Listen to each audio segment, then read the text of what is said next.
Hello दोस्तों, मैं आप सबको वेलकम करता हूँ केवी एजुकेशनल चैनल में। आज के इस लेक्चर में हम पढ़ेंगे रेस्पिरेटरी वॉल्यूम के बारे में। रेस्पिरेटरी वॉल्यूम हम किसे कहते हैं? वो अमाउंट ऑफ एयर जो आप अपने लंग्स के अंदर इनहेल करते हो, या वो अमाउंट ऑफ एयर जो आप अपने लंग में से बाहर निकालते हो, या वो अमाउंट ऑफ एयर जो आपके लंग्स के अंदर स्टोर होता है, उस अमाउंट ऑफ एयर को हम कहते हैं रेस्पिरेटरी वॉल्यूम। दोबारा आपके लिए रिवाइज करता हो, वो अमाउंट ऑफ एयर जो आप इनहेल करते हो या एक्सहेल करते हो या अपने लंग्स के अंदर स्टोर करते हो, उस अमाउंट ऑफ एयर को हम कहते हैं रेस्पिरेटरी वॉल्यूम। रेस्पिरेटरी वॉल्यूम का दूसरा नाम हमारे पास है पल्मोनरी वॉल्यूम। ये एक पहला डिफिनेशन। इसके बाद दूसरा हमारे पास है टाइडल वॉल्यूम।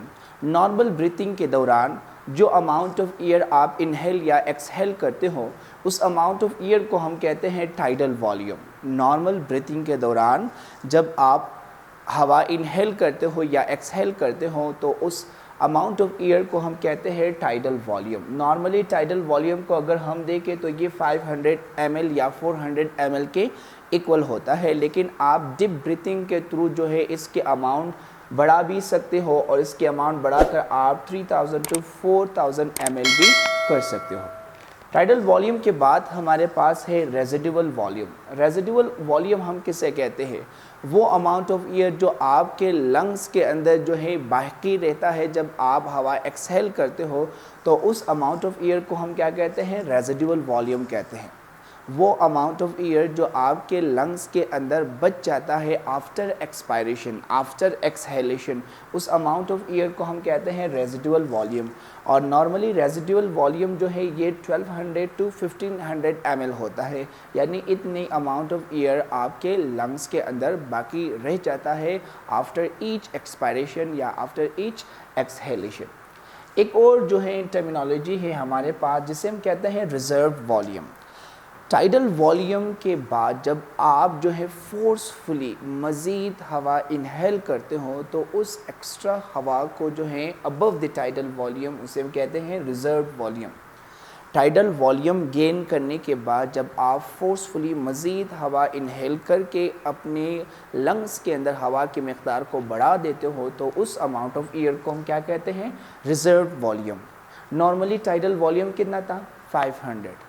तो आप जो है फोर्सफुली मज़ीद हवा इनहेल करके इसकी अमाउंट को बढ़ाकर 3000 to 4000 ml भी कर सकते हो, और इस एक्स्ट्रा ब्रीथिंग ऑफ एयर को अबव द टाइडल वॉल्यूम हम क्या कहते हैं? रिजर्व वॉल्यूम कहते हैं। फिर हमारे पास जो है एक डिवाइस है जिसे हम कहते हैं स्पायरोमीटर। स्पायरोमीटर उस डिवाइस को कहते हैं जिसके थ्रू हम रेस्पिरेटरी वॉल्यूम को मेजर कर सकते हैं। वो डिवाइस जिसके ज़रिए हम रेस्पिरेटरी वॉल्यूम को मेजर करते हैं, उस डिवाइस को हम कहते हैं स्पायरोमीटर। उसके बाद हमारे पास है कंट्रोलिंग सेंटर्स ऑफ ब्रीथिंग। अगर हम देखें तो हम ब्रीथिंग प्रोसेस को जो है वॉलंटरी भी और इनवॉलंटरी भी कंट्रोल कर सकते हैं। इनवॉलंटरीली हम अपनी ब्रीथिंग को कंट्रोल करते हैं ब्रेन के मेडुला वाले पोर्शन से, और इसी तरह जो है वॉलंटरीली भी हम अपने ब्रीथिंग प्रोसेस को कंट्रोल कर सकते हैं ब्रेन के किस पोर्शन के थ्रू? सेरेब्रल कॉर्टेक्स के थ्रू।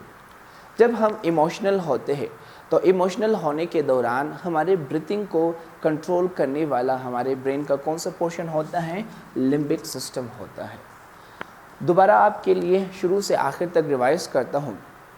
सबसे पहला हमारे पास क्या था? रेस्पिरेटरी वॉल्यूम था। वो अमाउंट ऑफ एयर जो आप इनहेल करते हो, एक्सहेल करते हो या अपने लंग्स के अंदर स्टोर करते हो, उस अमाउंट ऑफ एयर को हम कहते हैं रेस्पिरेटरी वॉल्यूम, और इसका दूसरा नाम हमारे पास था पल्मोनरी वॉल्यूम। फिर इसके बाद हमारे पास है टाइडल वॉल्यूम। नॉर्मल ब्रीथिंग के दौरान जितनी अमाउंट ऑफ एयर आप अपने लंग्स के अंदर इनहेल या एक्सहेल करते हो, उसे हम कहते हैं टाइडल वॉल्यूम, और टाइडल वॉल्यूम की अमाउंट नॉर्मली 400 to 500 ml होता है। लेकिन टाइडल वॉल्यूम के अबव जब आप मज़ीद हवा इनहेल करते हो फोर्सफुली, तो उस एक्स्ट्रा अमाउंट ऑफ एयर को हम क्या कहते हैं? उसे हम कहते हैं रिजर्व वॉल्यूम, और रिजर्व वॉल्यूम की अमाउंट जो है 3000 to 4000 ml भी हो सकता है। इसके बाद फिर नेक्स्ट हमारे पास क्या था? Residual volume.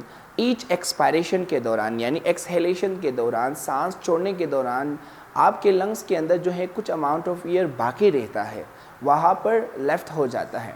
تو وہ اماؤنٹ آف ایئر جو آپ کے لنگس کے اندر باقی رہتا ہے آفٹر ایچ ایکسہیلیشن یا ایکسپائریشن، اس اماؤنٹ آف ایئر کو ہم کہتے ہیں ریزیڈیول والیوم، اور اس کی اماؤنٹ نارملی 1200 ٹو 500 ml ہوتا ہے۔ پھر ہمارے پاس ایک ڈیوائس تھا جس کا نام ہے اسپائرومیٹر، جس کے ذریعے ہم جو ہے اس ریسپائریٹری والیوم یا پلمونری والیوم کو میجر کر سکتے ہیں۔ نیکسٹ ہمارے پاس تھا کنٹرولنگ سینٹرس آف بریتھنگ، یعنی بریتھنگ میکینزم کو جو ہے ہمارے برین کے کون کون سے پارٹ کنٹرول کر سکتے ہیں۔ آپ دیکھ لیں، آپ اپنی بریتھنگ پروسیس کو والنٹریلی بھی کنٹرول کر سکتے ہو، اور یہ جو ہے انوالنٹری بھی ہوتا ہے۔ انوالنٹری بریتھنگ کو کنٹرول کرنے والا ہمارے برین کا کون سا پورشن ہوتا ہے؟ میڈولا اوبلیگینٹا ہوتا ہے، جبکہ والنٹری بریتھنگ کو کنٹرول کرنے والا ہمارے برین کا سیریبرل کارٹیکس والا ریجن ہے۔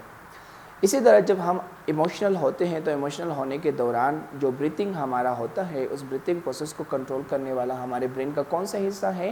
لمبک سسٹم ہے۔ تو یہ آج کی لیکچر جس میں ہم نے مختلف جو ہمارے پاس ٹرمینالوجیز تھے ریسپائریشن کے ریلیٹڈ، ان سب کے بارے میں ہم نے اسٹڈیز کی۔ ہوپ آپ کو اچھی طرح سے سمجھ آ چکا ہے، لیکن پھر بھی اگر آپ کو کوئی کویشچن اس ٹاپک کے ریلیٹڈ ہے تو آپ نیچے کمنٹ باکس میں پوچھ سکتے ہیں۔ آج کے لیے اتنا ہی، تھینک یو۔